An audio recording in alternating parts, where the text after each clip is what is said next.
ഉടമ്പടി എടുത്ത് പ്രാർത്ഥിക്കുന്നതിൽ എൻ്റെ വ്യത്യാസം എന്ന് പറയുന്നത് നമ്മളൊരു പ്രത്യേക ടൈം വെച്ചാണ് നമ്മൾ പ്രാർത്ഥന ചെല്ലുന്നത്. നമ്മൾ ഉടമ്പടി എടുത്തു കഴിയുമ്പോൾ തന്നെ നമ്മുടെ ജീവിതത്തിൽ വളരെയധികം മാറ്റങ്ങൾ സംഭവിക്കുന്നതായിട്ട് നമുക്ക് തോന്നും. കാരണം നമ്മൾ പ്രാർത്ഥനയിൽ അല്ലാതിരിക്കുന്ന പല വ്യക്തികളും പ്രാർത്ഥനയിലേക്ക് തിരിഞ്ഞു വരുന്നതിനും കൂടുതൽ പേരും കൊന്തയൊന്നും ചെല്ലാതിരിക്കുന്ന പല വ്യക്തികളും കുടുംബ പ്രാർത്ഥന മുടങ്ങിക്കിടക്കുന്നവരും ആ കുടുംബ പ്രാർത്ഥനയിലേക്ക് തിരിച്ചു വരികയും നമ്മുടെ ജീവിതത്തിൽ ഒരു അറേഞ്ച്മെൻ്റാണ് ഈ ഉടമ്പടിയിലൂടെ ആക്ച്വലി നടക്കുന്നത്. നമ്മൾ ഏറ്റവും വിശുദ്ധിയിലുള്ള ഒരു ജീവിതം നയിച്ചു കഴിയുമ്പോൾ തന്നെ നമ്മുടെ ജീവിതത്തിൽ മാതാവ് അത്ഭുതം പ്രവർത്തിക്കാൻ തുടങ്ങും. കാരണം നിങ്ങളുടെ എത്ര തടസ്സമുള്ള കാര്യങ്ങളായാലും, ഇപ്പോൾ ഒരു ജോലിക്ക് വേണ്ടിയായിരിക്കും പലരും വരുന്നത്, ചിലർക്ക് വീടുകളില്ല. അങ്ങനെയുള്ള ഒരു സാഹചര്യത്തിൽ നമ്മൾ വന്ന് ഉടമ്പടി എടുക്കുമ്പോൾ തന്നെ മാതാവ് അവിടെ പ്രവർത്തിക്കാൻ തുടങ്ങുകയാണ് ചെയ്യുന്നത്. കാരണം എൻ്റെ അനുഭവത്തിലും എനിക്ക് തോന്നിയിടത്തോളം നമ്മൾ ഉടമ്പടി എടുത്തു കഴിയുമ്പോൾ തന്നെ നമ്മൾക്ക് ആ പ്രാർത്ഥിക്കാനുള്ള മടി നമ്മളിൽ നിന്ന് പൂർണ്ണമായിട്ട് മാറുകയാണ്. ഇതേ അനുഭവമുള്ള പലരും കാണും.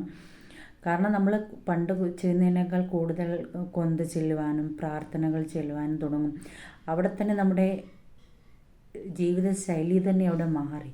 അതിൻ്റെ കൂടാതെ നമ്മൾ ഈ ഉടമ്പടി ഇരിക്കുന്ന വ്യക്തി രാവിലെയും വൈകിട്ടും ഈ ഉടമ്പടി പ്രത്യക്ഷീകരണ പ്രാർത്ഥന ചെല്ലുന്നത് കൂടാതെ അരമണിക്കൂർ ബൈബിൾ വായിക്കുകയും നിങ്ങൾക്ക് സാധ്യമെങ്കിൽ എല്ലാ ദിവസവും വിശുദ്ധ കുർബാനയിൽ പോയി പങ്കെടുക്കുകയും ചെയ്യുമ്പോൾ നിങ്ങൾ തുടങ്ങി വെച്ചിരിക്കുന്ന ഉടമ്പടിയെ നിയോഗം വെച്ചിരിക്കുന്ന കാര്യങ്ങൾ നിങ്ങൾ ഉദ്ദേശിച്ചതിനേക്കാൾ വേഗത്തിൽ നടക്കും.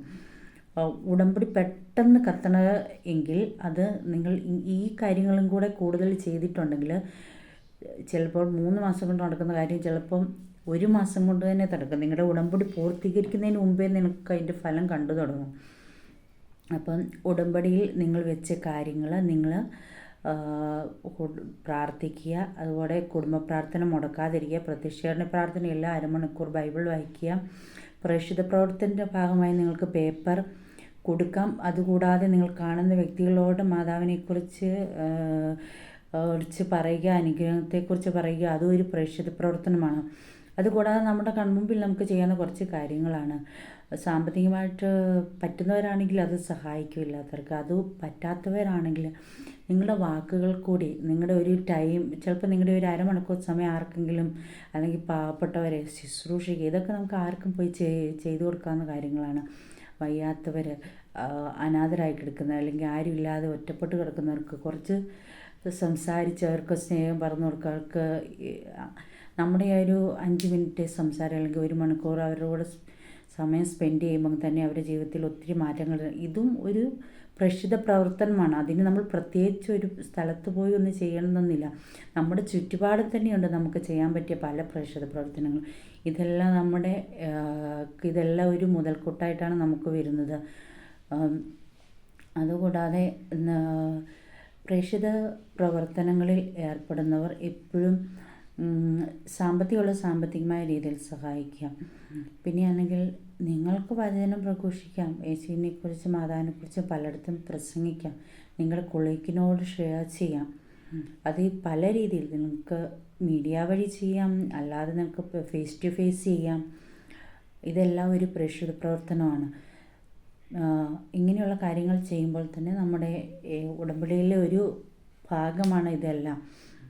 ഈ കാര്യങ്ങൾ ചെയ്ത് കഴിയുമ്പോൾ നമ്മൾ ഏകദേശം 3 മാസത്തോളം നമ്മളൊരു 3 മാസം കറക്റ്റ് ഉടമ്പടിയായിട്ട് നമ്മൾ നിയോഗം ആയിട്ട് ചിന്തിക്കരുത്. നമ്മൾ അതിൽ കൂടുതൽ സമയം നിയോഗം വെച്ച് പ്രാർത്ഥിക്കണം. ഇപ്പോൾ 3 ആഴ്ചയിലാണെങ്കിൽ 3 പ്രാവശ്യം മാത്രം പോയാൽ പോരെ. നമ്മൾ കൃപാസനത്തിൽ പോയി പ്രാർത്ഥിക്കുന്നു. 1 ആഴ്ചയും കൂടെ 1 മാസം കൂടുതൽ പോയെന്നോർത്ത് ഒന്നും നമുക്ക് സംഭവിക്കാനില്ല. നമ്മൾ ഈ ചെയ്യുന്ന കാര്യങ്ങൾ നമ്മുടെ ജീവിതത്തിൽ അത് പെട്ടെന്ന് തന്നെ എത്തും.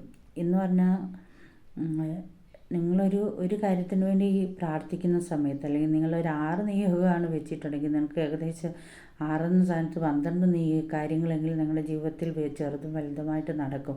നിങ്ങൾക്ക് തന്നെ മാറ്റങ്ങൾ നിങ്ങളുടെ ലൈഫിൽ നടക്കുന്നു. നിങ്ങളുടെ കുടുംബ ജീവിതത്തിൽ മാറ്റങ്ങൾ സംഭവിക്കുന്നതാണ്. കുടുംബാംഗങ്ങൾ തമ്മിലുള്ള സ്നേഹബന്ധം കൂടുന്നതാണ്. നമ്മുടെ വീട്ടിൽ ഒരിക്കലും നടക്കുകയെന്ന് പറഞ്ഞ കാര്യങ്ങൾ നടക്കുന്നതാണ്. ഇതൊക്കെ ഓരോരോ ചെറിയ മാറ്റങ്ങളാണ്.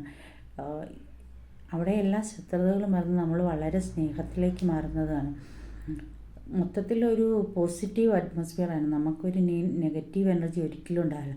നമുക്കൊരു സങ്കടത്തിലേക്ക് പോവുകയുള്ളൂ. നമ്മുടെ സങ്കട നേരങ്ങളിൽ എപ്പോഴും ഒരു സങ്കടത്തെക്കുറിച്ചും ചിന്തിക്കാൻ നമുക്ക് നേരമില്ല. നമ്മളെപ്പോഴും ആക്റ്റീവായിട്ടിരിക്കുന്ന വ്യക്തികളാണ്. പ്രേക്ഷിത പ്രവർത്തനമായിട്ടും മാതാവിൻ്റെ പ്രാർത്ഥന ചൊല്ലിയിട്ടും കൊന്ത ചൊല്ലിയിട്ടും ഇങ്ങനെയൊക്കെ ചെയ്ത് കഴിയുമ്പോൾ നമ്മളോർക്കുന്ന ഇത് ഉടമ്പടി എന്ന് പറഞ്ഞാൽ വലിയൊരു ഉടമ്പടി എന്ന് പറഞ്ഞാൽ ദൈവമായിട്ടുള്ള ഉടമ്പടിയുടെ ഭാഗമായിട്ട് നമ്മുടെ ജീവിതം മൊത്തത്തിൽ നമ്മൾ മാറ്റിമറിച്ച് നമ്മളുടെ വിശുദ്ധിയിലുള്ള ഒരു ജീവിതത്തിലേക്ക് വന്നു കഴിയുമ്പം തന്നെ ബാക്കി എല്ലാ ഓക്കെ. പിന്നെ നമ്മൾ കൂടുതലൊന്നും ഞാനിപ്പം ഒരു എക്സാം പാസ്സാകേണ്ട ഒരു വ്യക്തിയാണ്. എക്സാം പാസ്സാകാൻ വേണ്ടി നിങ്ങൾ അങ്ങനെ വേണ്ടി കടന്ന് പരിശ്രമിക്കേണ്ട കാര്യമില്ല.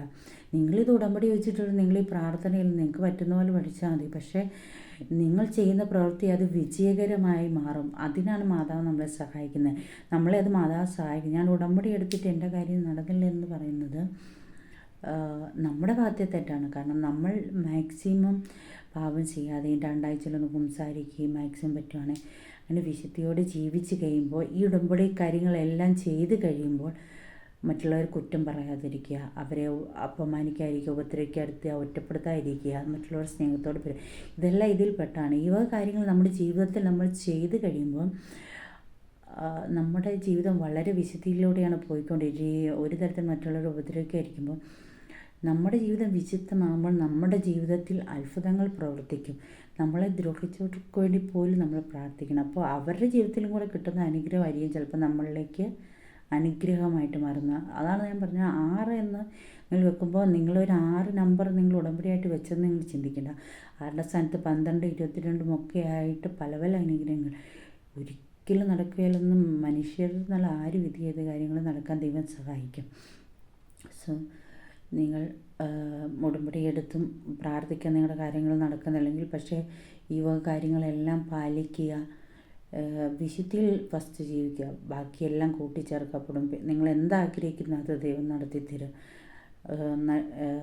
നിങ്ങൾക്ക് തന്നെ നിങ്ങളുടെ കൺമുമ്പിൽ കാണാം നിങ്ങളുടെ സ്വപ്നങ്ങളെല്ലാം ഇത് യാഥാർത്ഥ്യമായിട്ട്. ദൈവം എല്ലാവിധ അനുഗ്രഹം തന്നെ നിങ്ങൾ അനുഗ്രഹിക്കട്ടെ. ഇനിയൊരു വീഡിയോയിൽ വരുന്നത് വരെയും കാണാം. ദൈവം നിങ്ങളെ എല്ലാവിധ അനുഗ്രഹം തന്ന് അനുഗ്രഹിക്കട്ടെ. ഇനി പുതിയൊരു വീഡിയോ ആയിട്ട് അടുത്ത വീഡിയോയിൽ കാണാം.